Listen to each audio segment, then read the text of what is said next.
kasapi. So itatapat na natin yung tigre tsaka yung kulay pula. Follow nyo na rin yung Facebook page natin mga kasapi, yan sa taas. At sa mga order ng White Devil 2.0, PM lang kayo dyan. Yan yung tigre mga kasapi. Napakatibay din ito ng tigre. Solid to. Kumbaga kung ako tatanungin nyo mga kasapi, dito ako sa tigre.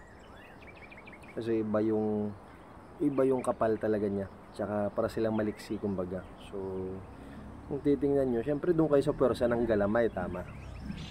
Mabangan ng konti yung pula, pero parang ano lang, konti lang naman. Yan. So yun yung pula.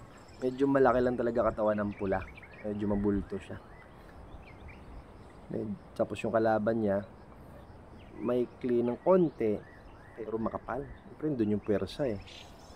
Yan. So yan yung pula. Yan o. Makikita nyo naman na malaki talaga yung pula.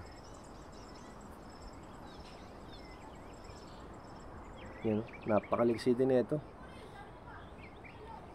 O yan, makikita nyo. Yan, medyo mabulto lang talaga yung pula. Pero kung sa ganda ng katawan, doon ako sa tigre. Kasi saktong-sakto lang yung katawan ng tigre. Solid.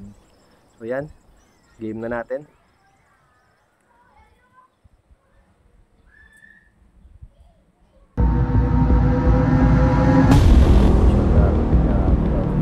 Pak! Nakagat yung paas. Yan, paano tigre nakagat.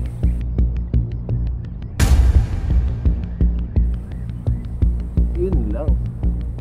Naputansya ng tigre. Tsaka napakakapal ng sapot ng mga kasapi, nakita nyo. At baon kumagat.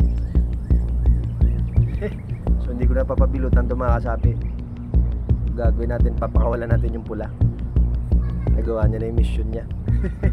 So panalo yung tigre mga kasapi. So solid yung mga pumili ng tigre dyan. Napakagaling sumilip.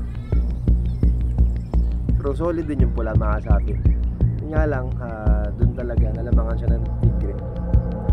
Nadali siya sa baba. Medyo mahirap na rin kasi limingon yung gagamba dun. Nakagat dun sa bababanda or kung sa tagiliran o likod. Yan, solid yung tigre mga kasapi. Gigil pa rin yung tigre. So lahat ng mga tatumama na tigre, i-shuffle ko yun o randomizer para pumili ako ng tatlong mananalo ng White Devil 2.0. Salamat.